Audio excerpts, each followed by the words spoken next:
আজকে আমার হবু দুলাভাইয়ের সাথে আমার বিয়ে হতে যাচ্ছে। শুনতে খুব অবাক লাগলেও এটাই হচ্ছে আমার সাথে। আমার যার সাথে আজকে বিয়ে হতে যাচ্ছে তার সাথে আজ আমার বড় বোনের বিয়ে হওয়ার কথা ছিল। আমার বড় বোনের নাম ইরা। ইরা আপু আমার আপন চাচাতো বোন। আমাদের চাচাদের মধ্যে আমি আর ইরা আপু সবার বড় এবং বিবাহযোগ্য। ইরা আপু আমার 2 বছরের বড়, দেখতে পরীর মতো সুন্দর। তার রূপের কাছে সবকিছু হার মানবে।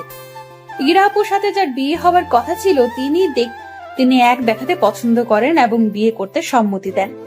শুনলাম লোকটার নাকি বিশাল ব্যবসা প্রতিষ্ঠান রয়েছে। তাদের আর্থিক অবস্থার তুলনায় আমাদের আর্থিক অবস্থা তেমন একটা মানানসই না। আমরা মধ্যবিত্ত পরিবারের মেয়ে, উনি বড় পরিবারের ছেলে। আপুকে যেদিন উনি দেখতে এসেছিল সেদিন আমি জানালা দিয়ে হালকা উকি দিয়ে দেখেছিলাম। সত্যি লোকটা খুব সুন্দর এবং হ্যান্ডসাম ছিল।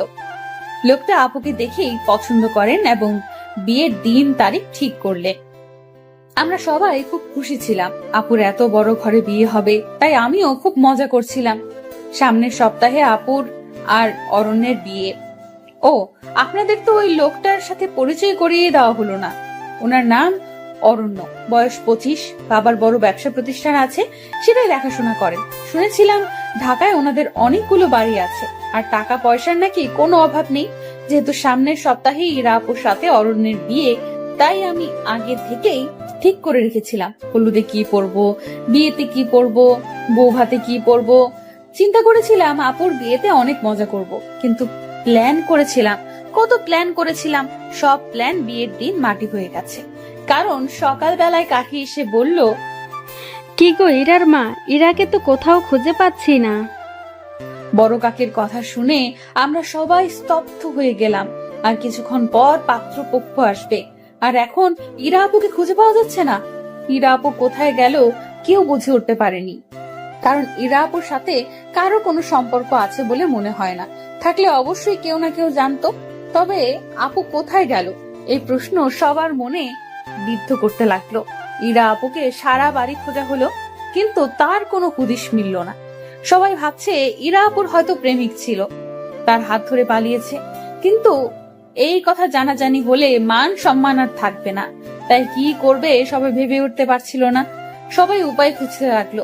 হঠাৎ করে কাকা বাবাকে বলে উঠলো, অনন্যা তো বিবাহযোগ্য, অনন্যাকে বিয়ে দিলে কেমন হয়? মান সম্মান বাঁচানোর এছাড়া কোনো উপায় নেই। যেহেতু পাত্র যোগ্য ছিল, আর তাছাড়া আমি দেখতে এতটা সুন্দর না এবং আমার মতো দেখতে খারাপ মেয়ের জন্য এর থেকে ভালো পাত্র পাওয়া অসম্ভব, তাই আমার বাবা কাকার প্রস্তাবে রাজি হয়ে গেল। বাবার এমন অন্যায় সম্মতি দেখে আমার মাথায় যেন আকাশ ভেঙে পড়লো। কারণ আমি আর ইরা আপুর রাত দিন পার্থক্য। আমি দেখতে অতটা সুন্দর না, তারা মেনে নেবে বলে মনে হয় না। কিন্তু বাবা আর চাচার প্রচন্ড চাপে ইরা আপুর যাওয়ায় আমাকে কোণে সেজে বসতে হয় বিয়ের পিড়িতে। লাল টুকটুকে শাড়ি, ভারী গহনা পরে আমি কোণে সেজে বসে আছি। কিছুক্ষণের মধ্যে বরপক্ষ চলে আসবে। জানি না তারা এসে কি করবে, কি হবে এর পরিণতি। এসব কথা ভাবতেই নিজের ভেতর অসহ্য যন্ত্রণা হতে লাগলো। কিছুতেই ভাবতে পারছিলাম না, মাথা ঘুরতে লাগলো। তবু কোনো মতে নিজেকে সামলে স্থির হয়ে বসে পড়লাম। হঠাৎ কানে বাজতে লাগলো, বর এসেছে বর এসেছে বলে চিৎকার করতে লাগলো। বরকে বারণ করা হলো। পাত্রপক্ষের সবাই কোণে দেখার জন্য রুমে প্রবেশ করলো। পাত্রপক্ষ আমাকে দেখে কোণে পাল্টানো হয়েছে বলে হইচই শুরু করলো, কিন্তু আমার বাবা আর কাকা বলল কোণে ঠিক আছে। পাত্রপক্ষকে চাপ দিল বিয়ে করার জন্য, না হয় ঝামেলা হবে। পাত্রপক্ষ চাপে পড়ে আমাকে বিয়ে করিয়ে নিতে রাজি হলো। নানান ঝামেলার পর অবশেষে আমাদের বিয়েটা সম্পূর্ণ হলো। আজকে ইরা আপুর জায়গায় অরণ্যের বউ হলো অনন্যা। জানি না তাদের মনে আমার জন্য ক্ষোভ জন্মে আছে কিনা। জন্মালে বা কি করার আছে আমার? যা হবার তা তো হয়েছে। আমি তো চাইনি এমন কিছু হোক। আমারও তো অরণ্য ভাইয়ার প্রতি খুব খারাপ লাগছে, কারণ সে আসছে পরি বিয়ে করতে, আর বিয়ে করতে হলো শেওড়া গাছের পেতনি। নিজের জন্য খারাপ লাগছে, কারণ আমি চাইনি আমার বিয়েটা এমন জোরপূর্বক হোক। দেখতে খারাপ হলেও কখনো এটা নিয়ে আফসোস করিনি, কারণ নিজেকে সব দিক দিয়ে পারফেক্ট করে তোলার আপ্রাণ চেষ্টা করেছি। আর এই বিয়ে নিয়ে 8-10টা মেয়ের মতো আমারও অনেক স্বপ্ন ছিল, আর আজকে চোখের সামনে আমার সব স্বপ্নগুলো ভেঙে গেল। নিজের অজান্তেই বুকের ভেতরটা হু হু করে উঠলো। আর চোখ দিয়ে বৃষ্টি নামতে লাগলো। অপর পাশে সবাই বলতে লাগলো ইরা অনন্যার ভাগ্য খুলে দিয়ে গিয়েছে, তা না হলে অনন্যা এমন ছেলে কখনো বিয়ে করতে পারতো নাকি। এই কথাগুলো শুনে আমার মনটা আরো খারাপ হয়ে গেল। ভাগ্যের কাছে এভাবে হেরে যাব ভাবতেই পারিনি। অবশেষে বিয়ে সম্পূর্ণ হলো। এখন কোণে বিদায় দেওয়ার পালা। আমার বাবা আমাকে অরণ্যের হাতে তুলে দিল। আমাকে অরণ্যের হাতে তুলে দেওয়ার সময় তার মুখের দিকে তাকানো সাহস পেলাম না। লজ্জায় আমি মাথা নিচু করে রইলাম এবং কিছুক্ষণ পর গাড়িতে তুলে দিল। আমি বাবার বাড়ি ছেড়ে শ্বশুর বাড়ি যাচ্ছি, কিন্তু 8-10টা মেয়ের মতো স্বপ্ন নিয়ে যাচ্ছি না, হাজারো স্বপ্ন ভেঙে যাচ্ছি। ভাগ্যের পরিহাস এমন হবে বুঝতে পারিনি। অবশেষে ব্যস্ত শহরের পথ পাড়িয়ে আমি শ্বশুর বাড়ি পৌঁছালাম। শ্বশুর বাড়ির বাকি সবাই আমাকে দেখে কানাকানি করতে লাগলো।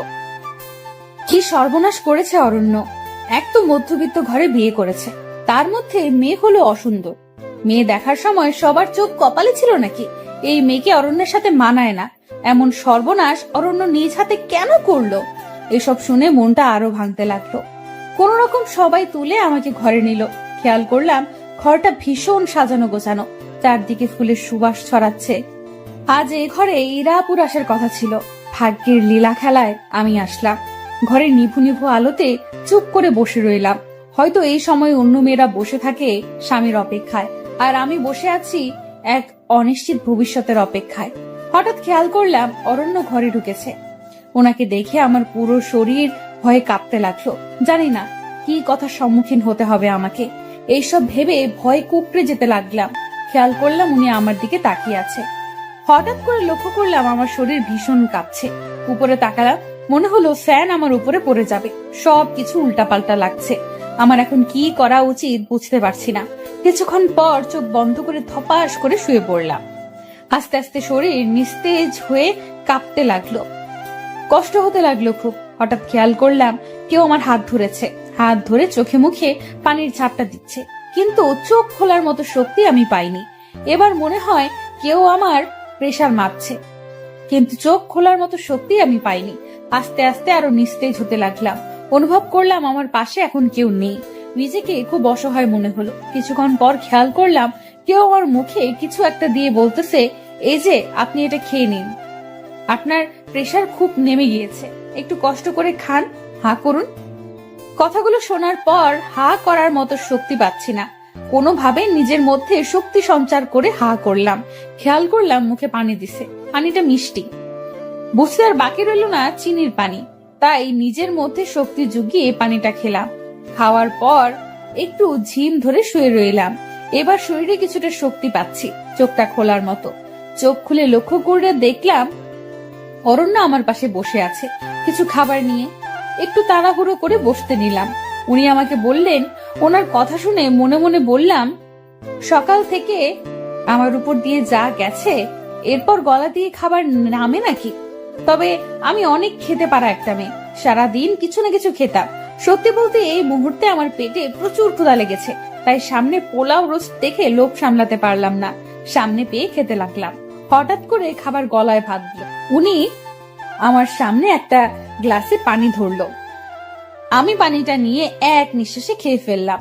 উনি আমাকে কি ভাবছে সেটা আমার দেখার প্রয়োজন মনে করছি না। আমি আমার আপন মনে খেতে লাগলাম। খাবার শেষ করে আমি রিল্যাক্স মুডে শুয়ে পড়লাম, আর উনি খাবার প্লেটটা টেবিলের উপর রাখতে গেল।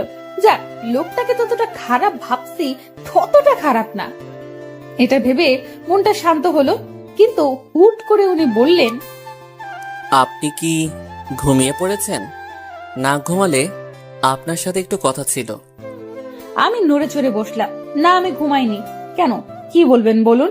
উনি এবার গম্ভীর গলায় বললেন, সত্যি বলতে সবার চাপে পড়ে আমি আপনাকে বিয়ে করেছি। আমি আপনার বোন ইরাকে প্রথম দেখাতে ভালোবেসে ফেলেছি। সেই জায়গায় আপনাকে কেন জানি না, চাইলেও মানতে পারছি না। আপনাকে আমি আঘাত দিয়ে কথাটা বলতে চাইনি। আমি সোজা সাপটা ছেলে, যা বলি সরাসরি। না মানারও একটা কারণ আছে। আশা করি আপনি যথেষ্ট বুদ্ধিমতী আর সে কারণটা বুঝতে পেরেছেন। ওনার কথাগুলো শুনে কেন জানি তেমন কোনো খারাপ লাগলো না। কারণটা আর কি হবে? কারণটা হলো আপু সুন্দর, আমি অসুন্দর। আমি তো আগেই বুঝেছিলাম আমার বিয়েটা 8-10টা মেয়ের মতো হয়নি, তাই ওনাকে জবাব দিলাম, আপনাকে জোর করে আমাকে মানতে হবে না। আমি নিজেও চাইনি আমার এইভাবে বিয়ে হোক। বিয়ের দিন ইরা আপুকে কোথাও খুঁজে পাওয়া যাচ্ছিল না, কোথায় গেল কেউ বলতে পারলো না। আর আপুর কোনো রিলেশন ছিল এটা কারো জানা ছিল না। এই সময় কি করবে কেউ বুঝে উঠতে পারেনি। আর ওই বাড়িতে আমি ছাড়া বিবাহযোগ্য আর কোনো মেয়ে ছিল না, তাই সবার জোরাজোরিতে আমি রাজি না হয়ে পারলাম না। আমি জানি ইরা আপুর তুলনায় আমি কিছুই না, আপু সুন্দর আমি অসুন্দর, কিন্তু এটা নিয়ে আমার কখনো আফসোস হয়নি। আমি নিজেকে সব সময় পারফেক্ট ভাবে গড়ে তোলার চেষ্টা করেছি, কিন্তু ভাগ্যের কাছে এভাবে হেরে যাব বুঝতে পারিনি। আপনি চিন্তা করবেন না, আমি কখনো জোর করে কিছু করব না। সময়টা একটু পার হতে দিন, আপনি চাইলে আমাকে ডিভোর্স দিয়ে দিবেন। আমার কথা শুনে উনি বেশ চমকে গেলেন। উনি হয়তো আশা করেননি আমি এমন কিছু বলবো। কিছুক্ষণ স্তব্ধ হয়ে থেকে উনি উত্তর দিলেন, সে যাই হোক, সময় সব বলে দিবে। আপাতত আমি আপনাকে মেনে নিতে পারবো না। আপনি এ বাড়িতে এসেছেন মেহমান হিসেবে, আপনার যেন কোনো সমস্যা না হয় সেই বিষয়টা খেয়াল রাখবো। দয়া করে আমার ভালোবাসা পাওয়ার আশা রাখবেন না, কারণ আমি আপনার বোনকে প্রথম দেখাতে ভালোবেসে ফেলেছি। আমি কিছুক্ষণ চুপ থেকে জবাব দিলাম, আপনি দয়া করে আমাকে সিরিয়ালের নায়িকা ভাববেন না। আমি আপনাকে জোর করব না, কিন্তু আমি আপনার স্ত্রী। সামনে অন্য একটা মেয়েকে ভালোবাসি বলবেন, সেটা আমি কখনোই মেনে নিব না। আপাতত ডিভোর্সের আগ পর্যন্ত আমি আপনার স্ত্রী, আপনি আমার স্বামী। সুতরাং সম্পর্কটা ওইভাবেই দেখবেন। আর আমার সামনে অন্য মেয়েকে ভালোবাসি বলার আগে 10 বার ভেবে নেবেন, কারণ আমি দেখতে অসুন্দর হলেও নিজেকে কখনো ছোট করে দেখি না, কখনো দেখবও না। দয়া করে আমাকে অবলা নারী ভেবে যা ইচ্ছা তাই বলে যাবেন না। দোষটা তো আমার ছিল না, আমি তো আপনাকে জোর করে বিয়ে করতে চাইনি। ভাগ্য এভাবে সব ওলট পালট করে দিয়েছে, কিন্তু ভাগ্যের দোহাই দিয়ে নিজের জীবন বরবাদ করার মতো মেয়ে আমি নই। এবার আমি ওনার দিকে খেয়াল করে দেখলাম উনি মুখটা বেশ চুপসে গেছে। গেলেই বাকি, আমি কেন ওনার এসব কথা শুনে নিজেকে ছোট করব? আর এটা বাংলা সিনেমা না, আর আমি নায়িকা সাবানা না। সুতরাং যতদিন আমি অরণ্যের বউ হিসাবে আছি, আমি আমার অধিকার আদায় করে নিব, তবে সেটা জোর করে নয়, ভালোবাসা দিয়ে। উনি আমার কথা শুনে বেশ কিছুক্ষণ চুপ করে থেকে জবাব দিলেন, আমার মন যা চায় আমি তাই বলবো। আপনি না করার কে? আপনাকে সেই অধিকার দেইনি আমি। নিজের অধিকারের বাইরে কথা বলবেন না। দেখে তো মনে হচ্ছে ছেলে ফাঁসানোর ব্যাপারে খুব চালু। ওনার কথাটা শুনে মাথায় রাগ উঠে গেল, তবুও নিজেকে শান্ত করে জবাব দিলাম, আপনাকে আমার চরিত্রের সার্টিফিকেট দিতে বলেছি? আমার ব্যাপারে মন্তব্য করার অধিকার দিয়েছি নাকি? আপনি যেমন আমাকে বলছেন আমিও আপনাকে বলবো। আর হ্যাঁ, এটাকে বলে লেভেল। আর হ্যাঁ, আপনি যেমন আমাকে তেমনই হতে হবে। দেখেন, আপনি কিন্তু বেশি বকবক করছেন। আপনাকে দেখে তো প্রথম ভাবলাম কথাই বলতে জানেন না। এখন তো দেখছি আপনার মুখ দিয়ে কথার ফুলঝড়ি ফুটেছে। আমার সাথে লাগতে আসবেন না। আমিও এবার শান্ত হয়ে জবাব দিলাম, বকবক আপনি শুরু করেছেন। দেখতে অসুন্দর বলে কি ভেবেছেন অবলা নারী? সিরিয়ালের মতন আপনাকে উপরে শুইতে দিবে আর আমি নিচে শুয়ে পড়বো? তা হবে না মশাই, আমার পাশে এসে ঘুমান। আপনি তো বেশ ডেঞ্জারাস মেয়ে। আপনার পাশে আমি ঘুমাবো কেন? আমি ব্রুটা বেশ কুচকে বললাম, তাহলে কোথায় ঘুমাবেন? জবাবে উনি বললেন, পাশের রুমে ঘুমাবো। আমি হাসি দিয়ে বললাম, তা হবে না মশাই, আপনি এখানেই ঘুমাবেন। উনি আমার কথা শুনে বেশ অবাক হলেন মনে হয়। কিছুক্ষণ চুপ থেকে রাগ রাগ ভাব নিয়ে আমাকে বললেন, আপনি কিন্তু বেশি বাড়াবাড়ি করছেন। সে যাই করি আমি ঘুমালাম, তবে রুম ছেড়ে ঘুমানো যাবে না। রুম ছেড়ে ঘুমালে আমি কিন্তু আপনার সাথে চলে আসব। উনি বেশ চমকিত পুলকিত হয়ে আমাকে বলল, আপনি তো বেশ নাছোড়বান্দা। ওকে, রুম ছেড়ে যাব না, আমি নিচে ঘুমাচ্ছি। এবার আমায় একটু রেহাই দিন। আমি মুচকি হেসে জবাব দিলাম, ওকে ভূত মশাই। উনি ব্রুটা কুচকে বলল, ভূত মশাইটা কে আবার? আমি হাসতে হাসতে বললাম, কেন আপনি? উনি অবাক হয়ে বলল, এর মধ্যে আপনি আমার নাম ঠিক করে ফেলছেন? হ্যাঁ করেছি। উনি বিরক্ত হয়ে জবাব দিলেন, আপনি সত্যি পাগল একটা মেয়ে, সেটা কি আপনি জানেন? আমি হেসে তাকে জবাব দিলাম, সেটা নতুন করে বলার কিছু নেই। আমি একটু নাছোড়বান্দা, সবাই জানে। আপনি ঘুমান। আর হ্যাঁ, ধন্যবাদ এত কিছু খাওয়াবার জন্য। সবগুলো খাবার আমার প্রিয় ছিল। শুধু চিনির পানি ছাড়া। উনি কিছুটা চুপ হয়ে বলল, দোহাই লাগে, এবার চুপ হন, আমাকে ঘুমাতে দিন। আমি হাত দিয়ে মুখ চেপে ইশারা দিলাম ঘুমান। এরপর উনি ঘুমিয়ে পড়লেন। আপনারা হয়তো আমার এই আচরণ দেখে অবাক হচ্ছেন, আমি এমন কেন করলাম। সত্যি বলতে আমি ছোটবেলা থেকেই এমন নাছর বান্দা আর পাগলাটে। পাগলামির ভাবগুলো এত বড় হওয়ার পরেও যায়নি, তাই পাগলামির সুযোগ পেলেই করে ফেলি। এই যে অরণ্যের সাথে সবে মাত্র শুরু করেছি, এরপর যে কত কি হবে তা আস্তে আস্তে জানতে পারবেন। যাই হোক, সেদিনের মতো ঘুমিয়ে পড়লাম। পরের দিন সকালে উঠে আমি খেয়াল করলাম উনি নাক ডেকে ঘুমাচ্ছে। এমন ভাবে নাক ডাকছে মনে হয় ভূমিকম্প হচ্ছে। আমি কি করব বুঝতে না পেরে এক গ্লাস পানি নিয়ে ওনার নাক বরাবর ঠেলে দিলাম। ভূতমশাই খপ করে উঠে বসে বলতে শুরু করলেন, কি হলো, আপনি এভাবে গায়ে পানি দিলেন কেন? মাথার সব তার ছিঁড়ে গেছে নাকি আপনার? আমি এবার হাসতে হাসতে বললাম, মাথা আমার ঠিক আছে।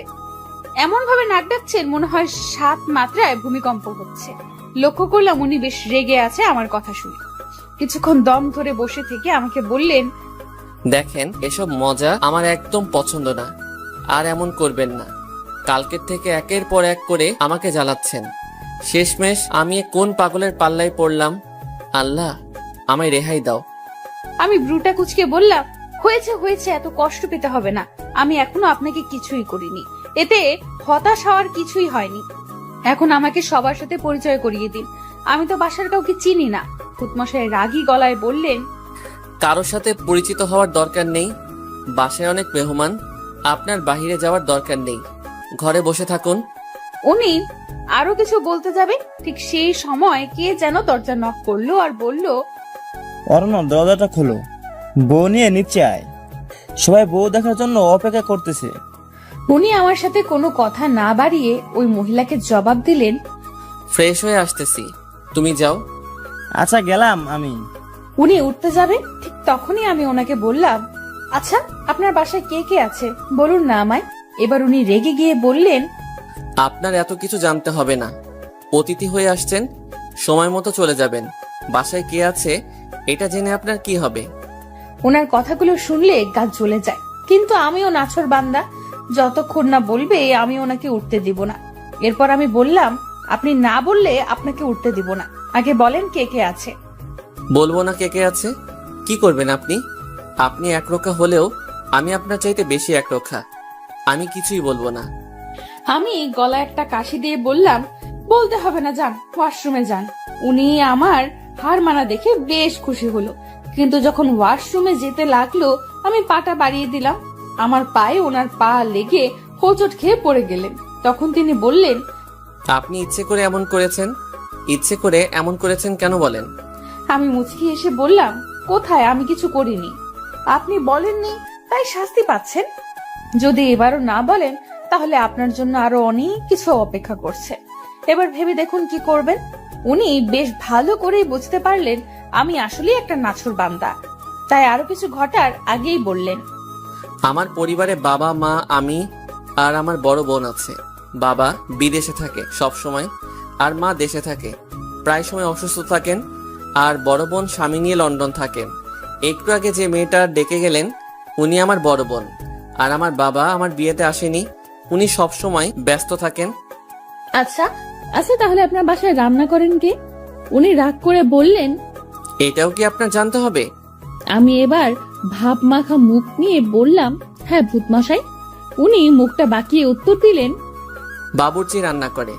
এবার আমাকে ওয়াশরুমে যেতে দিন। আপনিও রেডি হন, বাসার সবাই নিচে অপেক্ষা করছে। পারলে একটু ভালো করে সেজে যাবেন, না হয় মান সম্মান আর থাকবে না। বিয়ে তো করেছেন ফাঁসিয়ে, সেটা তো আর কেউ বুঝবে না। সুতরাং একটু গুছিয়ে যাবেন নিচে, পরে সময় আর সুযোগ মতো আলাদা হয়ে যাব আমরা। আশা করি বুঝতে পারছেন। কথাটা শুনে বুকের ভেতরে কাঁপতে লাগলো। যতই হোক উনি এখন আমার স্বামী, কোনো মেয়ে চাইবে না যে তার ডিভোর্স হোক। খারাপ লাগলেও নিজেকে সামলে ভূতমশাইকে জবাব দিলাম, আমি এসব ময়দা মেখে নিচে যেতে পারবো না। আমি যেমন ওই রকমই যাব। কে কি বললো তাতে আমার কিচ্ছু যায় আসে না। ময়দা মেখে নিজের সৌন্দর্য বাড়ানোর কোনো ইচ্ছে নেই আমার। আশা করি বুঝতে পারছেন। উনি এতক্ষণে বেশ ভালোই বুঝতে পারছেন যে আমি খুব নাছর বান্দা। তাই উনি শুধু বললেন, আপনার যা ইচ্ছে করুন, যেভাবে ইচ্ছে ওইভাবেই নিচে যান, আমার তাতে কিছু যায় আসে না। কথাগুলো বলে ওয়াশরুমে ঢুকে গেলেন। এর মধ্যেই আমি খেয়াল করলাম সারা ঘর অগোছালো হয়ে আছে। তাই ঘরটা গোছানো শুরু করলাম। আলমারি থেকে ওনার কাপড় বের করে বিছানায় সাজিয়ে রাখলাম, যাতে করে ওয়াশরুম থেকে এসেই হাতের নাগালে উনি সব পেয়ে যায়। ওনার ঘড়ি, ওয়ালেট সব একত্রে এক জায়গায় রাখলাম। আমি একটা শাড়ি পরে নিলাম। যতটুকু সম্ভব নিজেকে ময়দা ছাড়া গোছানোর চেষ্টা করলাম।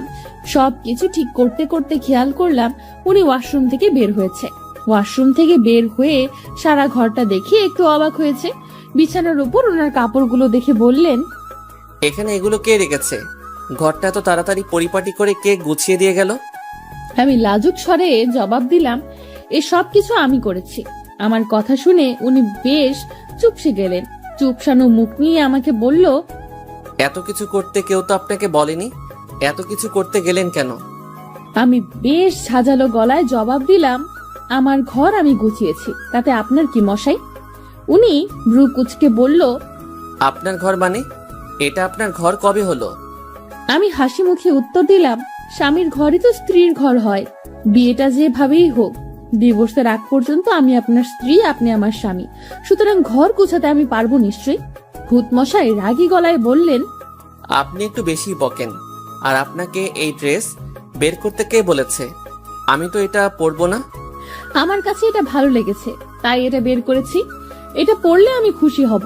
উনি এবার গম্ভীর একটা মুড নিয়ে জবাব দিলেন, আপনার খুশিতে আমার কিছু আসে যায় না। করছেন তো ফাঁসিয়ে বিয়ে, আবার অধিকার ফলাতে আসছেন। লজ্জা হওয়া উচিত আপনার। এই কথাটা শুনে বুকের ভেতরে হু হু করে কষ্টের সাইরেন বেজে উঠল। চোখের কোণে হালকা মেঘও জমতে শুরু করলো। তবুও নিজেকে অনেক শক্ত করে ওনাকে বললাম, আপনার ইচ্ছে মতো পরে নিন, সমস্যা নেই। তারপর উনি ওনার পছন্দ মতো একটা ড্রেস পরলেন। কিন্তু আমিও কম নাছোড়বান্দা না, এর শাস্তি ওনাকে পেতেই হবে। কি করে কি করা যায় বেশ ভাবতে শুরু করলাম। ভাবতে ভাবতে একটা চিন্তার আকাশে হাবুডুবু খেতে লাগলাম। হঠাৎ করে ভূত মশাইয়ের তুরির শব্দে চিন্তার ঘোর কাটলো। ভূত মশাই তুরি বাজাতে বাজাতে বললেন, এই যে আপনি উপরে তাকিয়ে কি দেখছেন? না তেমন কিছু না, কি হয়েছে বলুন। আপনি আর কোনোদিন আমার অনুমতি ছাড়া আমার আলমারিতে হাত দিবেন না, বুঝছেন? আমি কথাটা শুনে বেশ হেসে লুটিপুটি খাচ্ছিলাম। লুটিপুটি খেয়ে তুরি বাজাতে বাজাতে বললাম, ও হ্যালো, আলমারিতে হাত দিতে অনুমতি লাগে নাকি? আমাকে জ্ঞান দিতে আসবেন না, আমি অন্যায় কিছু করিনি। উনি বেশ বিরক্ত হয়ে আমাকে বললেন, আপনি সত্যি পাগল একটা মেয়ে। আপনার মাথার তার সব ঢিলা। আমি আবার হাসতে হাসতে বললাম, ভূত মশাই একটু ভুল বলে ফেলেছেন। উনি ওনার বিরক্তি মাখা মুখ নিয়ে প্রশ্ন করলেন, কি ভুল শুনি? আমি হাসি দিয়ে বললাম, আমার মাথার তার ঢিলা না। তো আপনার মাথার তার কি? আমার মাথার তার তো সব ছিঁড়া। এবার খেয়াল করলাম ওনার মুখে বিরক্তির মাত্রা বেশ বৃদ্ধি পেয়েছে। বিরক্তি মাখা মুখ নিয়ে বললেন, দোহাই লাগে, এবার চুপ করুন। আপনার বকবক থামান, এবার নিচে চলুন, আমাকে মুক্তি দিন। আমি আমার শাড়ির আঁচল নাড়াতে নাড়াতে বললাম, চলুন। এরপর দুজনে নিচে গেলাম। নিচে যাওয়ার পর খেয়াল করলাম সবাই আমার দিকে কেমন ভাবে তাকাচ্ছে, আর আমাকে দেখে বলছে, অরণ্যের কপালে চোখ ছিল নাকি? এমন একটা মেয়ে কেউ বিয়ে করে আনে নাকি? তার উপর মেয়ের পরিবার বেশি ধনী না। কি দেখে অরণ্য এই মেয়েকে বিয়ে করলো আল্লাহ জানে। একের পর এক সবাই এসব কথা শুনে আমার মনটা ভীষণ খারাপ হতে লাগলো। সবাই শুধু আমার বাহ্যিক সৌন্দর্য নিয়ে সমালোচনা করছে, আমার ভেতরটা বোঝার চেষ্টা করলো না। ভেতরের মানুষটা কেমন আমি সেটা কেউ জানার প্রয়োজন মনে করলো না। হুট করে খেয়াল করলাম আমার শাশুড়ি মা এসেছেন। সবাই শাশুড়ি মাকে দেখে চুপ হয়ে গেল। শাশুড়ি মা এসে আমাকে দেখে বলল, তোমার নাম কি মা? আমি চট করে ওনাকে সালাম করে বললাম, আমার নাম অনন্যা। উনি হাসি দিয়ে বললেন, বাহ, খুব সুন্দর নাম। আমি মাকে বললাম, মা আপনি এদিকে এসে বসেন। মা আপনি অসুস্থ শরীর নিয়ে কষ্ট করে এখানে আসলেন কেন? ডাক্তার আপনাকে বেড রেস্ট দিয়েছে, এই শরীর নিয়ে এখানে আসার কি দরকার ছিল? আপনি বললে আমি আপনার রুমে চলে যেতাম। আমি আপনার রুমটা চিনলে সকালে উঠে আমি আপনার রুমে চলে যেতাম, কিন্তু আপনার রুমটা চিনি না। তাছাড়া এই বাড়িতে আমি নতুন, তাই চিনতে পারিনি। চিনলে আমি চলে যেতাম। মা কষ্ট হয়নি তো আসতে? উনি এক রাশ হাসি দিয়ে বললেন, আমার মাটা দেখি অনেক সুন্দর করে কথা বলে। আমার মাটা যেমন রূপবতী তেমন গুণবতী। মায়ের মুখে রূপবতী কথাটা শুনে যেন নিজের চোখে অঝরে বৃষ্টি নামতে লাগলো। জীবনে প্রথম আমাকে রূপবতী বলল কেউ। নিজেকে সামলাতে অনেক চেষ্টা করলাম, কিন্তু জানি না কেন আবেগটা সামলাতে পারলাম না। তাই মাকে ধরে হু হু করে কেঁদে কেঁদে বললাম, মা, আপনি আমাকে রূপবতী বললেন? আমাকে আজ পর্যন্ত কেউ রূপবতী বলেনি। আপনার মুখে রূপবতী কথাটা শুনে কেন জানি না আবেগটাকে সামলাতে পারলাম না। শাশুড়ি মা আমার মাথায় হাত বুলিয়ে দিয়ে বললেন, সবাই তোমার বাহিরের রূপটা দেখেছে, কিন্তু ভিতরের রূপটা কেউ দেখেনি। তোমার ভিতরের রূপটা যদি কেউ দেখতো তাহলে সবাই তোমাকে রূপবতী বলতো। আমি যে তোমার ভিতরের রূপটা উপলব্ধি করতে পেরেছি, যার কারণে তুমি আমার কাছে সবচেয়ে রূপবতী। আমি আমার মেয়ের মুখে সব শুনেছি বিয়ের ব্যাপারে। শোনো মা, আমার ছেলে তোমার কপালে ছিল, তাই তোমার সাথে বিয়ে হয়েছে। আমার ছেলের ভাগ্যে তুমি ছিলে। কে কি বললো কান দিবে না, কারণ মানুষ যাই বলুক নিজের কাছে যেটা সঠিক মনে হবে সেটাই করবে। মানুষের কাজ বলা। মনে রাখবে, যখন তোমাকে নিয়ে কেউ নেতিবাচক মন্তব্য করবে ভেবে নিবে সে তোমার জয়ে ঈর্ষান্বিত। তাই তোমার মুখে তার মন কাতর হয়েছে বলেই তোমার নামে সে নেতিবাচক মন্তব্য করেছে। জীবন চলার পথে অনেক বাধা আসবে, লক্ষ্য স্থির রেখে সামনে এগিয়ে যেতে হবে। মানুষের কথায় কান দিয়ে নিজের লক্ষ্য থেকে বিচ্যুতি হবে না। মায়ের কথাগুলো শুনে মনে আরো ভরসা পেলাম। মাকে জড়িয়ে ধরে আবেগে আরো কাঁদতে শুরু করলাম। মা আমার মাথায় হাত বুলিয়ে বললেন, পাগলিটা কাঁদছে কেন? শোনো মা, আজকে রাতের পর থেকে বাড়িটা ফাঁকা হয়ে যাবে।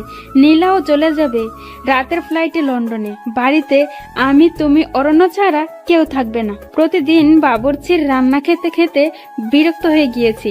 আমি জানি আমি এবার চিন্তামুক্ত, কারণ আমাকে আর বাবুর্চির রান্না খেতে হবে না। আমার বৌমা আমাকে সব রান্না করে খাওয়াবে। কিরে মা, খাওয়াবি না? আমি চোখে পানি মুছতে মুছতে বললাম, কেন পারবো না? এত ছোট একটা আবদার পালন করতে পারবো না মেয়ে হয়ে? তাহলে আমি তোমার কেমন মেয়ে? চিন্তা করো না, আমি সব গুছিয়ে নিব। আমাকে শুধু বুঝিয়ে দিও আর দোয়া করো। উনি হাসতে হাসতে বললেন, সে তো অবশ্যই। চারপাশে এ সময় বেশ নিস্তব্ধতা বিরাজ করছে। সবাই চুপ হয়ে গেছে। খেয়াল করলাম আমার ভূত মশাই আমার দিকে আলোর মতো চুপসানো মুখ নিয়ে হা করে তাকিয়ে আছে। আমিও এই সুযোগে নিজেকে একটু পাগলামি থেকে বিরক্ত রাখতে পারলাম না। সুযোগ বুঝে ভূত মশাইকে চোখ টিপুনি দিলাম। ভূত মশাই আমার চোখ টিপুনি দেখে একটু নড়ে চড়ে দাঁড়ালো। আমি ভূত মশাইয়ের দিকে মনোযোগ সহকারে মায়ের দিকে তাকিয়ে বললাম, মা, এবার ঘরে চলুন। বেশিক্ষণ এভাবে থাকা ঠিক হবে না। আপনি আমার সাথে ঘরে চলুন আর আমাকে আপনার ঘরটা চিনিয়ে দিন, যাতে করে পরে যেতে আমার অসুবিধা না হয়। মা হাসতে হাসতে বললেন, চল আমার সাথে চল। আমি মাকে নিয়ে ঘরে গেলাম। এবার মা আমার হাতটা ধরে বললেন, দেখো মা, অরণ্য বেশ সরল সোজা সাপটা স্বভাবের ছেলে। তুমি অরণ্যকে ভালো রেখো, তুমি তাকে কখনো কষ্ট দিও না। আমি মায়ের হাতটা চেপে ধরে বললাম, মা, বিয়েটা যেভাবেই হোক না কেন, আমি এখন অরণ্যের স্ত্রী। অরণ্যের ভালো মন্দের বিষয়টা আমি মাথায় রাখবো। আপনি শুধু আমার জন্য দোয়া করবেন। মা আবার আমার মাথায় হাত বুলিয়ে দিয়ে বললেন, দোয়া করি অনেক সুখী হও। মায়ের আদর মাখা স্পর্শ নিয়ে বের হলাম রুম থেকে। মায়ের রুম থেকে বের হয়ে দেখলাম ভূত মশাই এক জায়গায় স্থির হয়ে দাঁড়িয়ে আছে। এই সুযোগ আমার প্ল্যানটা কাজে লাগানোর। আমি একটু কোক মুখে নিয়ে ভূত মশাইয়ের কাছে গিয়ে জোরে হাসি দিলাম আর সব কোক ওনার গায়ে ফেললাম। উনি বেশ লাফিয়ে উঠে বললেন, আমি ভালো করে জানি আপনি ইচ্ছে করে এমন করেছেন। কেন করেছেন এমন? আপনি আমার সাথে এমন করেন কেন? মাকে তো দেখলাম খুব হাত করে ফেলছেন। ফাঁসানোর ব্যাপারে আপনি অনেক বড় ওস্তাদ। মাকেও ফাঁসিয়ে দিয়েছেন। সে আমি যা ইচ্ছে করি, আপনার কি? যান, ড্রেসটা চেঞ্জ করে আগের ড্রেসটা পরে আসেন, যেটা আমি পছন্দ করে দিয়েছি। আমার কথা শুনেননি তো, তাই এমন হলো। মাঝে মাঝে বউয়ের কথা শুনতে হয়, নয়তো এমন অনাকাঙ্ক্ষিত ঘটনা ঘটতে পারে। এ কথা শোনার পর ওনার আর বুঝতে বাকি রইল না আমি ইচ্ছে করে এমন করেছে। কিন্তু ওনার মুখে এখন তেমন রাগের ছাপ দেখতে পেলাম না। তবুও মুখটা একটু বেঁকিয়ে জবাব দিলেন, আপনার পছন্দের ড্রেসটা পরবো না, কারণ আপনাকে আমার ভালো লাগে না। ইরাকে প্রথম দেখায় ভালো লেগে গিয়েছিল, যে ভালো লাগাটা আপনার প্রতি চাইলেও আনতে পারছি না।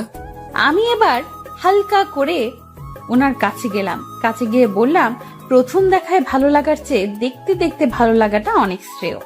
আপনি আমাকে দেখতে থাকুন। এই কথা বলে চোখ টিপুনি দিয়ে আবারও বললাম, এই ড্রেসটা পরলে ভালো লাগবে, পরবেন কিন্তু। পরবো না। এই কথা বলে তিনি তাড়াহুড়ো করে রুমে চলে গেলেন। কিছুক্ষণ পর খেয়াল করলাম উনি সিঁড়ি দিয়ে নিচে নামছে। আমি ওনাকে দেখে পুরো অবাক, কারণ আমি যে ড্রেস পরতে বলেছি সেই ড্রেসটা পরেছে। আমি তো ওনার দিক থেকে চোখ সরাতে পারছি না। হুট করে উনি আমার কাছে এসে বললেন, ভাববেন না আপনার কথা রাখতে পড়েছি। আমার ড্রেস আমি পরবো, যা ইচ্ছে তা পরবো। আমি এবার আর কোনো কিছু বললাম না, শুধু মুচকি একটু হাসি দিয়ে বললাম, আচ্ছা ঠিক আছে, কিছু ভাববো না। ছোটখাটো খুনসুটি দিয়ে সারাদিন পার করলাম। সন্ধ্যার দিকে একে একে সব মেহমান চলে গেল। নীলা আপু রাতের ফ্লাইটে লন্ডনে চলে গেলেন। যাওয়ার আগে শুধু বলে গেল, বিয়ে যেভাবেই হোক আমি যেন সবকিছু ম্যানেজ করে নেই। আমি আশ্বাস দিলাম সব ঠিক করে নিব। পরিবারের এমন সাপোর্ট পাবো আশা করিনি। সবাই আমার পাশে আছে এটা ভেবে মনে আরো ভরসা পেলাম। সারাদিন পার করে রাতে ঘুমাতে গিয়ে রুমে দেখি ভূতমশাই কি যেন কাজ করতেছে। আমি এক মগ কফি বানিয়ে তার দিকে এগিয়ে দিলাম। এই যে আপনার কফি। উনি আমার হাত থেকে কফি নিয়ে কফিতে এক চুমুক দিয়ে কিছুক্ষণ টেস্ট বোঝার চেষ্টা করলো মনে হয়। আর একটু পর আমাকে বললেন, কফিটা কে বানিয়েছে? আমি লজ্জা মাখে মুখে বললাম, কেন? কফিটা ভালো হয়েছে তাই। আমি লজ্জা মাখা মুখে বললাম, কফিটা আমি বানিয়েছি। উনি এবার মুখটাকে আলুর চপের মতো করে ফেললেন। ভুল ক্রমে উনি আমার প্রশংসা করে ফেলেছেন। এটা মনে হয় ওনার উচিত হয়নি, তাই মুখটাকে বাংলার পাঁচ করে ফেললেন। এবার মনে হয় আমাকে একটু পচিয়ে উনি ওনার দায়িত্ব পালন করবেন। যা ভেবেছিলাম তাই করেছে। উনি ওনার মুখটাকে বাংলার পাঁচ বানিয়ে আমার দিকে তাকিয়ে বললেন, এই জন্যই বলি টেস্টটা এত জঘন্য কেন। আমি ওনার কথায় ভ্রুক্ষেপ না করে একটু মুচকি হাসি দিয়ে চলে গেলাম। পরের দিন সকালে উঠে সব রান্না করলাম। রান্না করে মায়ের খাবার নিয়ে মায়ের রুমে চলে গেলাম। মা আমাকে দেখে হাসি মাখা মুখে বলে উঠল, কি রে মা, এখন এত খাবার নিয়ে আসলি কেন? এত খাবার কোথায় দেখলে তুমি? এগুলো সব খেতে হবে তোমাকে, নয়তো সুস্থ হবে না। আমার কাছে খাবার নিয়ে কোনো ফাঁকে দিতে পারবে না। খেতে না চাইলে মায়ের দিয়া জোর করে খাওয়াবো। উনি হাসতে হাসতে আমার মাথায় হাত দিয়ে বললেন, বুঝতে পেরেছি, আমার আর ফাঁকি দেওয়া যাবে না। তা দাও, খেয়ে নেই। আমি মাকে খাওয়াতে লাগলাম আর একের পর এক গল্প শুনতে লাগলাম। মনে হয় উনি অনেকদিন পর মন খুলে কথা বলছে। ঠিক এ সময় অরণ্য এসে বললেন, মায়ের রুমে আপনি এখন কি করছেন? মায়ের জন্য খাবার নিয়ে এসেছিলাম। আচ্ছা, আপনি এখন যান, মায়ের সাথে আমার একটু কথা আছে। ঠিক তখনই পাশ থেকে মা বললেন, অনন্যা তো পর কেউ না, অনন্যার সামনে বল কি বলবি। না মা, আমি একা কথা বলতে চাই। আমি আর কিছু না বলে মায়ের পাশ থেকে উঠে চলে আসলাম। কিছুক্ষণ পর উনি কথা শেষ করে খাবার খেতে আসলেন। আমি খাবারগুলো খেতে দিলাম। খেয়াল করলাম গপ গপ করে খাবার খাচ্ছে। এরপর আমি বললাম, আরে মশাই আস্তে খান, সব শেষ হয়ে গেলে আবার রান্না করবো নাকি? মানে এগুলো কে রান্না করছে? লাজুক মুখে জবাব দিলাম, এগুলো সব আমি রান্না করেছি। এই জন্যই বলি এত জঘন্য কেন। কথাটা বলে উনি খেতে লাগলেন। আমি তখন বললাম, জঘন্য খাবার এভাবে খাচ্ছেন? ভালো খাবার হলে কিভাবে খেতেন? আমার কথাটা কানে তুললেন না মনে হয়, খেয়ে যাচ্ছে। এবার ওনাকে বললাম, এই যে শুনছেন? হ্যাঁ, কি বলবেন বলুন। আমি একটু বাইরে যেতে চাই, কিছু জিনিস কিনতে হবে।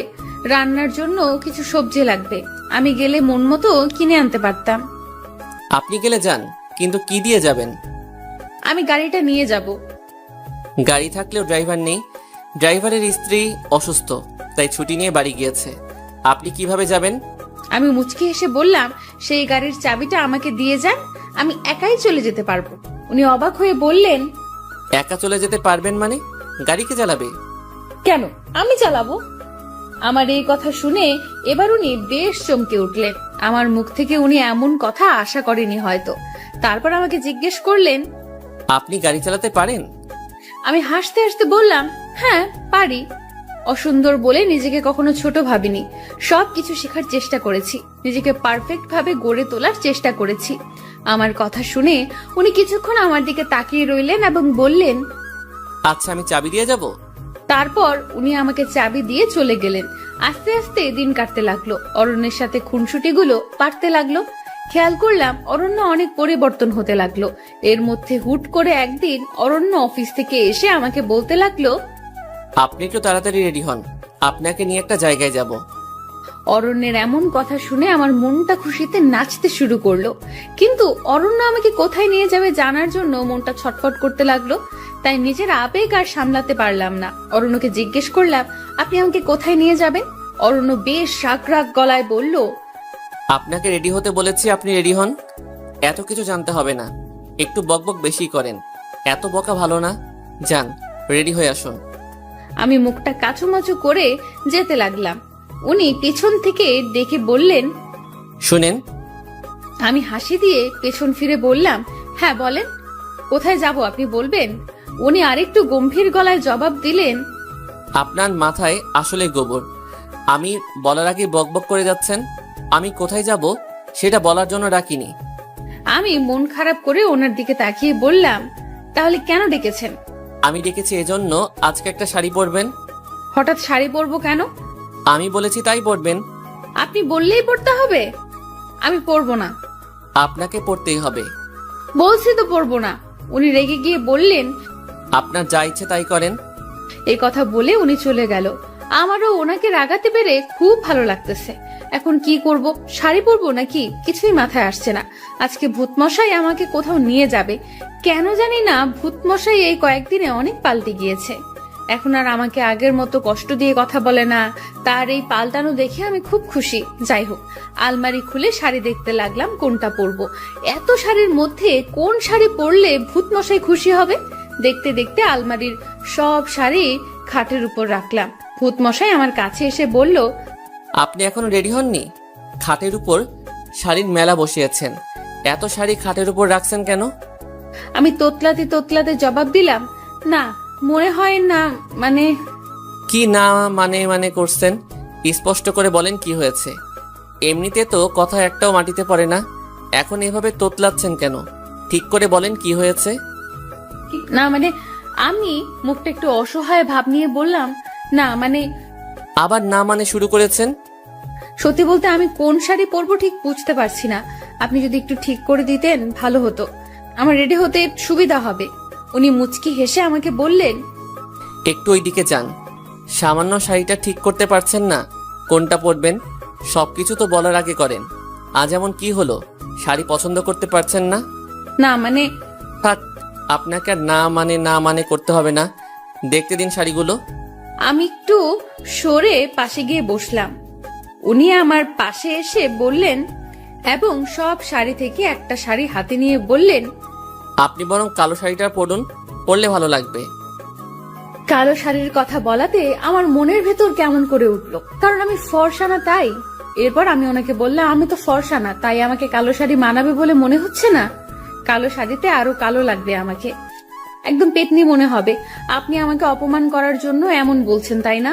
উনি আমার কথায় মনে হয় বেশ বিরক্ত হলো।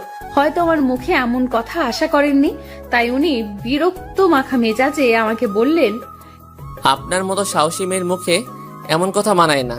মা তো বলেছে সৌন্দর্য ভিতরে থাকে, বাহিরের সৌন্দর্য কোনো সৌন্দর্য না।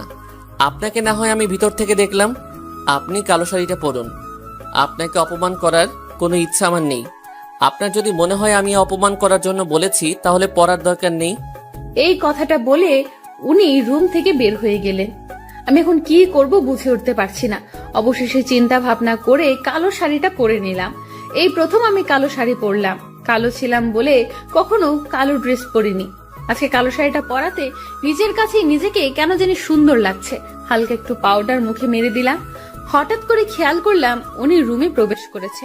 রুমে প্রবেশ করে আমাকে দেখে বললেন, বাহ, আপনাকে খুব সুন্দর লাগছে। কালো কাজল পরলে আরো সুন্দর লাগবে, সাথে একটা বড় খোপা করলে। আমি কালো, তার উপর কালো কাজল পরলে চোখগুলো আরো কালো দেখাবে। সাদা কালো কোনো ভেদাভেদ নেই, ভেদাভেদ তো মানুষের দৃষ্টি করে। আপনাকে সুন্দর দৃষ্টিতে কেউ দেখলে অবশ্যই তার কাছে সুন্দর লাগবে। মানুষকে সুন্দর অসুন্দর তখন লাগে যখন মানুষের দৃষ্টি সুন্দর অসুন্দর হয়। আপনি চাইলে কালো কাজল পরতে পারেন, আপনাকে ভালো লাগবে। ভূতমশাইয়ের কথাগুলো শুনে মনের ভেতর রোমাঞ্চকর অনুভূতি আসলো। ওনার মুখে এমন কথা শুনে নিজের মধ্যে অসম্ভব ভালো লাগা কাজ করছে। সত্যি কখন যে ওনাকে ভালোবেসে ফেলেছি বুঝতে পারিনি। হঠাৎ করে ওনার ডাকে চিন্তার ঘোর কাটলো। কি ব্যাপার, কোথায় হারিয়ে গেলেন? না মানে আবার না মানে? হয়েছে হয়েছে, এবার চটপট রেডি হন, আমি নিচে নামছি। এই বলে অরণ্য নিচে নেমে গেল। দরজার সামনে গিয়ে পেছনে তাকিয়ে বলল, এই যে শুনুন। জি বলেন। একটা টিপ পড়লে খারাপ লাগবে না, আর মাথায় খোপা করুন। অরণ্যের মুখে এসব কথা শুনে আমি লজ্জায় লাল হয়ে গেলাম। অরণ্য এভাবে আমাকে বলবে আমি কখনো ভাবিনি। অরণ্য এ বলে বাইরে গেল। আমি টিপ আর খোপা করে নিচে নামলাম। খেয়াল করলাম মা নিচে বসে আছে। মা আমাকে দেখে বললেন, আজকে আমার মা অনন্যা এত খুশি, কোথায় যাচ্ছে? মায়ের কথা শুনে আরো লজ্জা পেলাম। লজ্জায় লাল হয়ে নিচে তাকিয়ে রইলাম। মা আমার এই হাল দেখে কাছে আসলো আর আমার মাথার উপরে হাত তুলে বলল, আজকে অরণ্যের সাথে ঘুরতে যাওয়া হচ্ছে, এতেই এত লজ্জা? আজকে মাকে অনেক সুন্দর লাগছে, দেখি হাতটা দাও। আমি মায়ের দিকে হাত বাড়িয়ে দিলাম। মা তার হাত থেকে বালাজোড়া খুলে আমার হাতে পরিয়ে দিয়ে বলল, বিয়ের পর হাত খালি রাখতে হয় না, হাতে সবসময় চুড়ি পরে থাকতে হয়। যাও, তোমার তো আর আনন্দের শেষ নেই, স্বামীর সাথে ঘুরে আসো। আমার মহাজনও কাল পরশু আসবে, তখন আমিও ঘুরবো। তখন আমাদের প্রেম দেখে হিংসা করো না। যাও মা, দেরি হলে অরণ্য রাগ করবে। আমি হাসতে হাসতে মাকে বললাম, কি যে বলো না মা, আমি তো তোমার বন্ধুর মতো। আমি রেডি হয়ে বের হলাম। খেয়াল করলাম উনি গাড়ির সামনে দাঁড়িয়ে আছে। আমাকে দেখে আমার দিকে এক নজরে হা করে তাকিয়ে আছে। আমি লজ্জায় আরো কাতর হয়ে গেলাম। লজ্জায় কাতর হয়ে ওনাকে বললাম, কি ব্যাপার, কি দেখছেন? তেমন কিছু না। তাহলে এভাবে তাকিয়ে আছেন কেন? এমনি তাকিয়ে আছি। সব কি তোমাকে বলতে হবে? এত বাচাল মেয়ে এত বকতে পারে?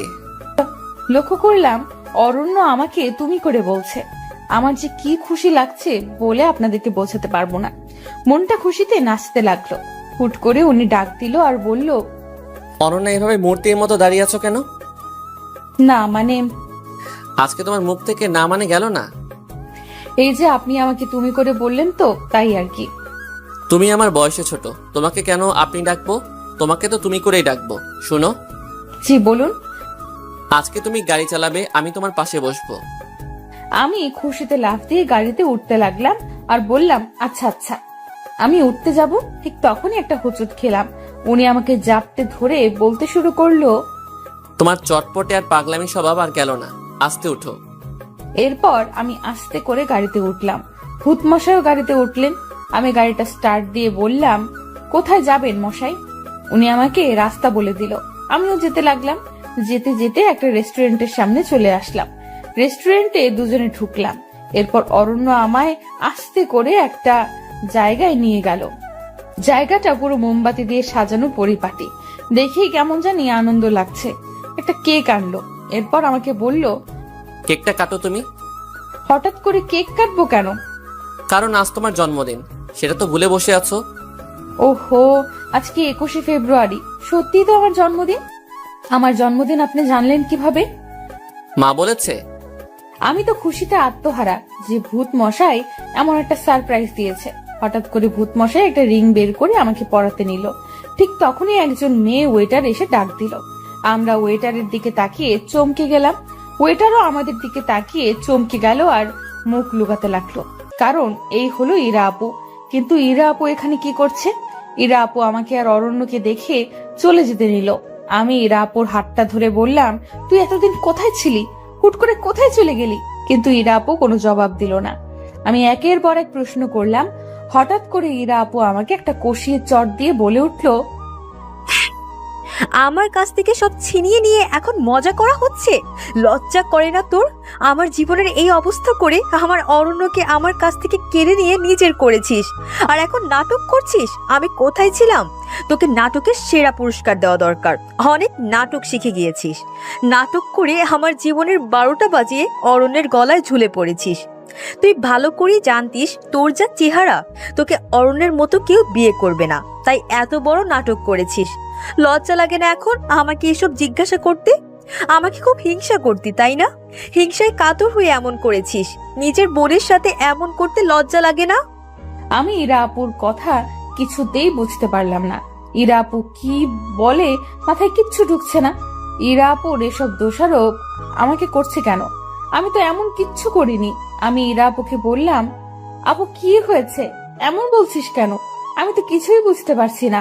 আমি তোর কথায় মানে বুঝতে পারছি না। আমাকে কেন এসব বলছিস? আমি কেন নাটক করতে যাব? কেন তোর ক্ষতি করতে যাব?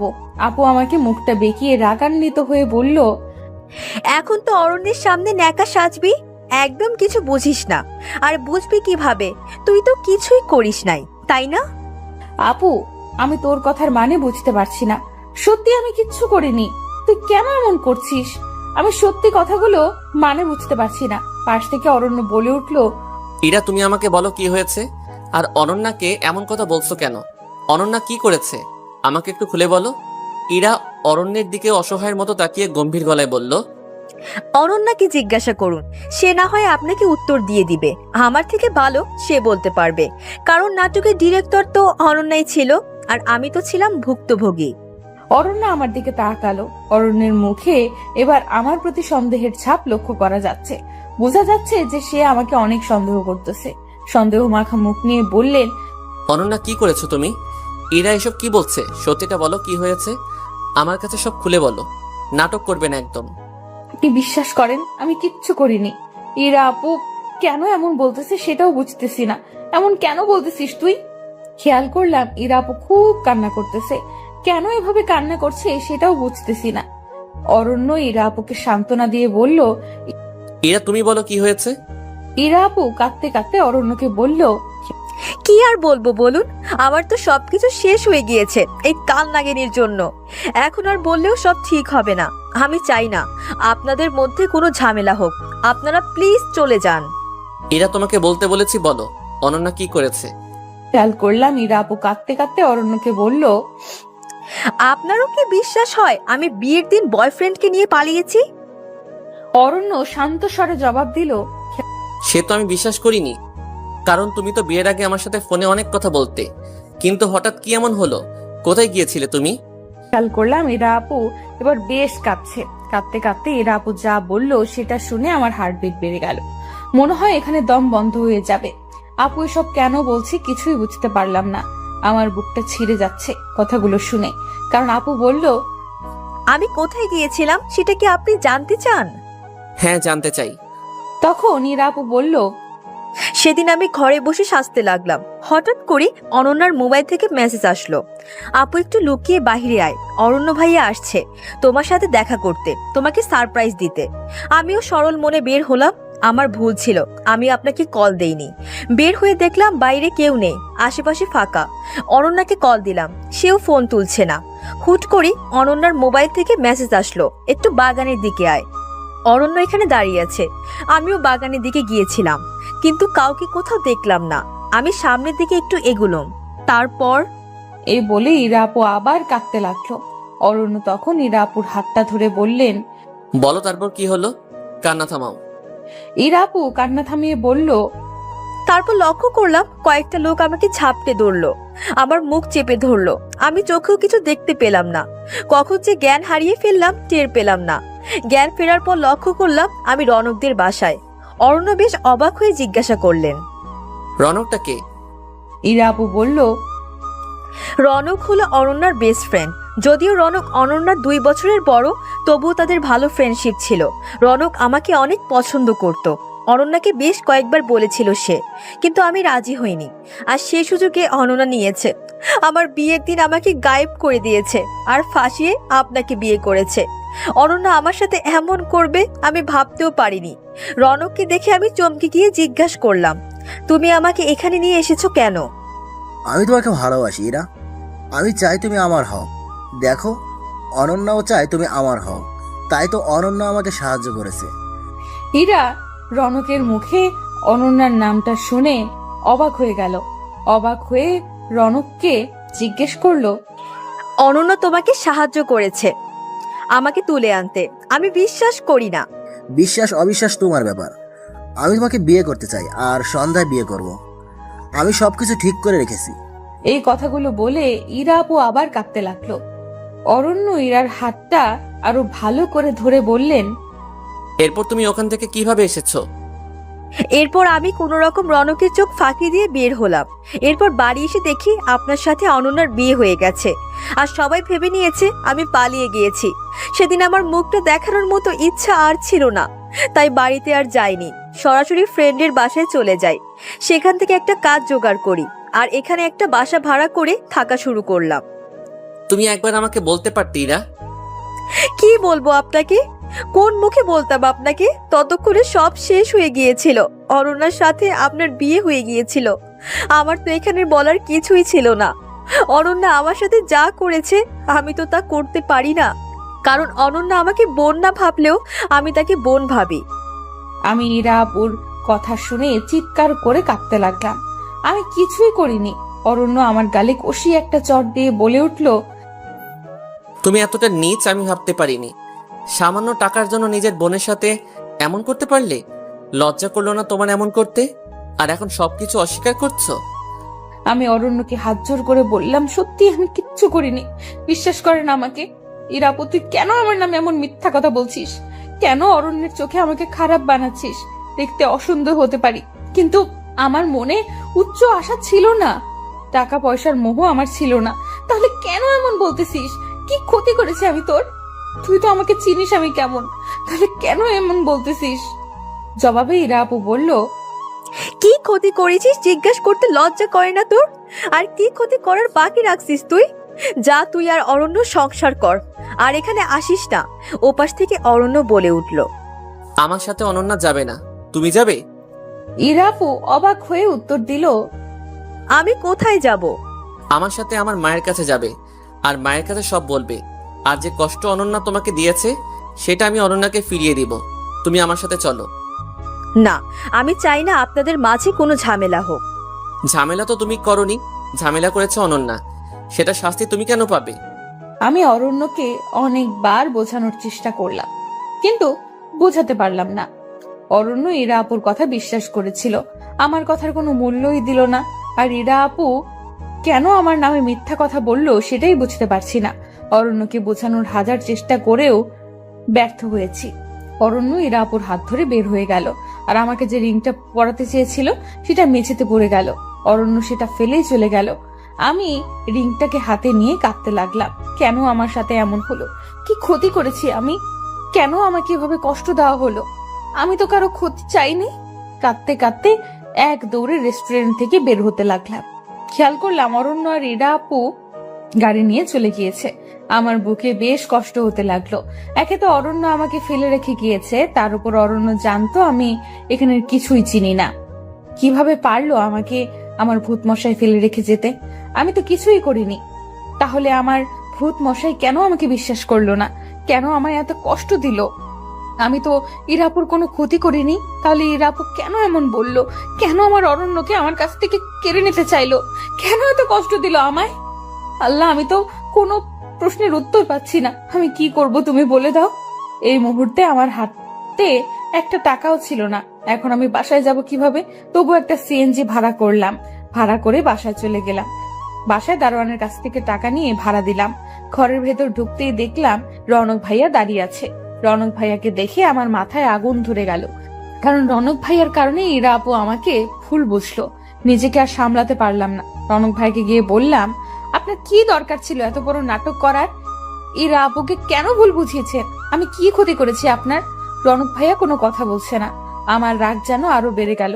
মন চাইছে রনক ভাইয়াকে কষিয়ে একটা চড় দেই। তাই করতেছিলাম, এমন সময় অরণ্য এসে পেছন থেকে আমার হাতটা ধরে ফেললো। আমি অরণ্যের দিকে ফিরতেই অরণ্য আমাকে জড়িয়ে ধরলো। আমি বুঝতে পারছি না কি হচ্ছে এসব। অরণ্য জড়িয়ে ধরার সাথে সাথে খেয়াল করলাম চারদিকে আলো বেড়ে গেছে। ইরা আপু, রনক ভাইয়া, আমার কিছু বান্ধবীরা বলে উঠলো, হ্যাপি বার্থডে অনন্যা। এখন আর আমার মাথায় কোনো কিছু কাজ করছে না। কি হচ্ছে? আমার মাথাটা খুব ঝিমোতে লাগলো। পরক্ষণেই জ্ঞান হারালাম। জ্ঞান ফেরার পর খেয়াল করলাম অরণ্য আমার পাশে চিন্তামগ্ন হয়ে বসে আছে। আমার জ্ঞান ফেরার সাথে সাথে আমাকে বললেন, ঠিক আছো তো তুমি? কিছু হয়নি তো? হঠাৎ করে সবার এতটা পরিবর্তন দেখে কেন জানি না নিজের কাছে খুব অবাক লাগছে। খেয়াল করলাম সামনে ইরা আপু আর রনক ভাইয়া দাঁড়িয়ে আছে। আমি ওদের দেখে রেগে যেতে লাগলাম। ঠিক তখনই অরণ্য আমাকে শান্তস্বরে বলল, অনন্যা, ওদেরকে কিছু বলো না। ওরা এতক্ষণ যা করছে আমার কথাই করেছে। অরণ্যের কথা শুনে আমি যেন আকাশ থেকে পড়লাম। কি বলে এসব? মাথার উপর দিয়ে যাচ্ছে। আমি অবাক হয়ে জিজ্ঞেস করলাম, মানে? আমি তো কিছুই বুঝতে পারছি না। অরণ্য একটা মুচকি হেসে বললেন, কিছু বুঝতে হবে না। আগে তোমাকে একটা সংবাদ দেই। ইরা কোথায় গিয়েছিল সেটা তো সবার অজানা ছিল। ইরা রনকের সাথে পালিয়ে গিয়ে বিয়ে করেছিল। আমি কথাটা শুনে বেশ অবাক হয়ে বললাম, বেশ, তাহলে একটু আগে ঘটে যাওয়া ঘটনাটা কি আমার স্বপ্ন ছিল? ওরা বিয়ে করলে একটু আগে এমন করলো কেন? ইরা আপু পাশ থেকে বলে উঠলো, তুই একটু শান্ত হ, আমি সব বলছি। আমি নিজেকে শান্ত করে বললাম, এবার বলো। রনকের সাথে আমার 3 বছরের সম্পর্ক। রনক তোকে কিছু বলেনি, কারণ আমরা ভাবছিলাম তোকে সারপ্রাইজ দিব, কিন্তু হঠাৎ করে আমার বিয়ে ঠিক করায় সব ঝামেলা পাকালো। কি করব কিছুই বুঝতে পারছিলাম না। শেষমেশ বিয়ের দিন সকালে মনে হলো নিজের ভালোবাসাকে এইভাবে কোরবানি করা ঠিক হবে না। তাই রনককে ফোন দিয়ে বললাম, রনক তুমি কি চাও, আমরা এক হই। ইরা, তুমি এখনো এই কথা জিজ্ঞেস করছো? তুমি যা করতে বলবে আমি তাই করব। তুমি শুধু আমাকে ছেড়ে যেও না প্লিজ। তাহলে বাগানের কাছে চলে আসো। রনক আমার কথা শুনে বাগানের কাছে আসলো, আর আমি সুযোগ বুঝে রনকের সাথে পালিয়ে যাই। তাহলে একটু আগে যে কাহিনীটা বলেছিল সেটার কি হলো? আমার প্রশ্নের জবাবে সবাই একটু হেসে নিল। সবার হাসি দেখে এবার সত্যি আমার গা জ্বলে যেতে লাগলো। রেগে গিয়ে বললাম, কি হলো বলবি তো? অরণ্য মুচকি হেসে বললেন, 4টা মাস খুব জ্বালাইছো আমাকে, তাই এর শাস্তি ভালোবাসি শব্দটা বলার আগেই দিতে হতো। আর একটু সারপ্রাইজ দেওয়ার বাকি ছিল। হুট করেই ইরার সাথে দেখা, তখন ইরাকে নিয়ে প্ল্যানটা করি। এই রকম প্ল্যানটা কে করলো শুনি? অরণ্য হাসি হাসি মুখ নিয়ে বলল, আমি করেছি। এরকম একটা প্ল্যান করেছে বলে অরণ্যের প্রতি আমার খুব অভিমান জমে গেল। অভিমানে গাল ফুলিয়ে বসে রইলাম। ইরা আপু বলল, আচ্ছা অনন্যা থাক, তুই আমি আর রনক বাইরে গেলাম। তোদের মান অভিমানের পালা শেষ কর।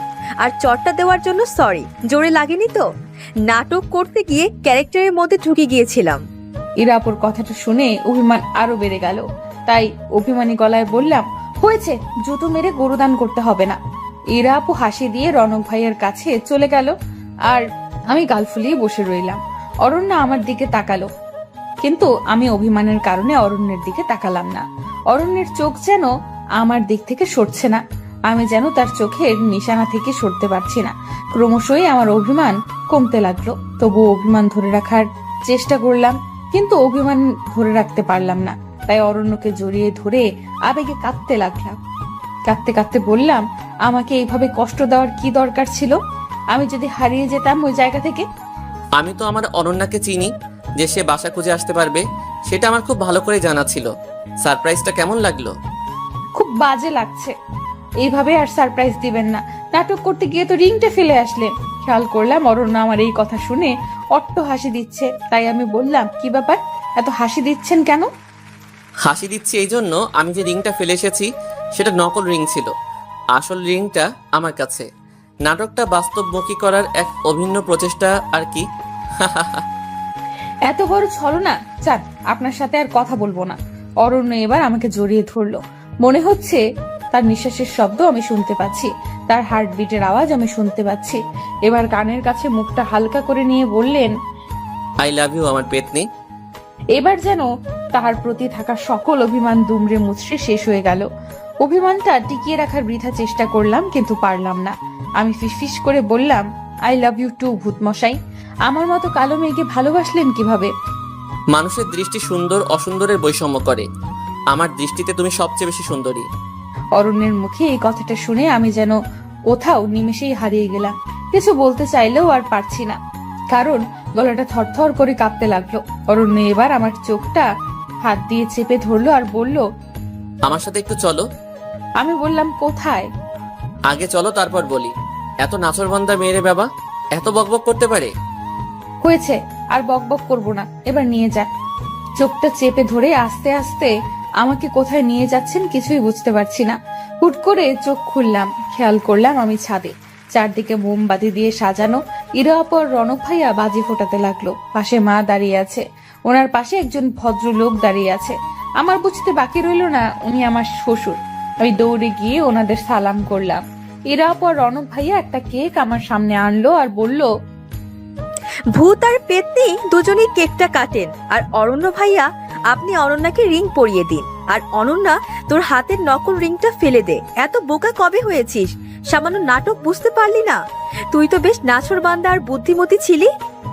আমি লজ্জায় লাল হয়ে গেলাম আর বিড়বিড় করে বললাম, প্রেমে পড়লে যে মানুষ বলদ হয় সেটা আমাকে দিয়ে প্রমাণ হলো। অরণ্য ধাক্কা দিয়ে বলল, কি বিড়বিড় করা হচ্ছে? না কিছু না। একটু ওইদিকে তাকাও, তোমার জন্য সারপ্রাইজ আছে। কি সারপ্রাইজ? ওইদিকে তাকিয়ে দেখো। আমি ওদিকে তাকিয়ে দেখি বাবা, মা, চাচা, চাচি সবাই এসেছে।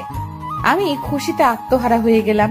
বিয়ের পর এসব ঝামেলার কারণে আমার শ্বশুর বাড়িতে কেউ আসেনি। এভাবে সারপ্রাইজ পাবো বুঝতে পারিনি। আমি তো খুশিতে স্থির হয়ে গিয়েছিলাম, নড়তেও পারছিলাম না। অরণ্য আমাকে ধাক্কা দিয়ে বললেন, এবার কেকটা কাটো। আর আপনি শব্দটা রীতি টানো। আপনি শব্দটা রীতি টানবো মানে? মানে তুমি আমাকে তুমি করে বলবে। আমার তো লজ্জা লাগবে। হয়েছে হয়েছে, আর লজ্জা পেতে হবে না, কেকটা কাটো। এরপর কেকটা কাটলাম। কেকটা কাটার সাথে সাথে চারদিকে বাজি ফুটতে শুরু করলো। কয়েকটা ফানুস আকাশে উঠতে লাগলো। কি যে অনুভূতি বলে বোঝানো যাবে না। মনের ভেতরটা এমন লাগছে যেন ঝড় হওয়ার পরে শরীরে শীতল হাওয়া বইছে। সত্যি বুঝতে পারিনি আমার ভূত মশাই আমাকে এতটা ভালোবাসে। কেকটা কাটলাম, ভূত মশাই আমার হাতে রিং পরিয়ে দিল। আমি লজ্জায় এক দৌড়ে রুমে চলে আসলাম। অরণ্য আমার পেছনে রুমে আসলো। অরণ্যকে বললাম, আপনার তো। অরণ্য আমার মুখটা চেপে ধরে বলল, আপনি না, তুমি বলো। আমি লজ্জা মাখা মুখে বললাম, তোমার তো আমাকে ভালো লাগে না। ইরা আপুকে প্রথম দেখাতে ভালো লেগেছিল, হুট করে আমাকে ভালো লাগলো কিভাবে? উত্তরে অরণ্য বলল, কারণ প্রথম দেখে ভালো লাগার চেয়ে দেখতে দেখতে ভালো লাগা অনেক শ্রেয়। আমি বললাম, আমার কথা আমাকে ফিরিয়ে দেওয়া হচ্ছে? সত্যি কথা বললে ফিরিয়ে দেওয়া হয় না, বরং সত্যতার প্রমাণ হয়। সেদিনের পর থেকে অরণ্য আমার জীবনটা পুরোপুরি পাল্টে গেল। দেখতে দেখতে 3টা বছর কেটে গেল। এর মধ্যে আমি এক পুত্র সন্তানের মা হলাম। একদিন পাশের বাসার ভাবি আমার সন্তানকে দেখতে এসে বললেন, অনন্যা ভাবি, আপনার বিয়েটা যেন কিভাবে হয়েছে? উত্তরে আমি বললাম, আমাদের হঠাৎ বিয়ে হয়েছে।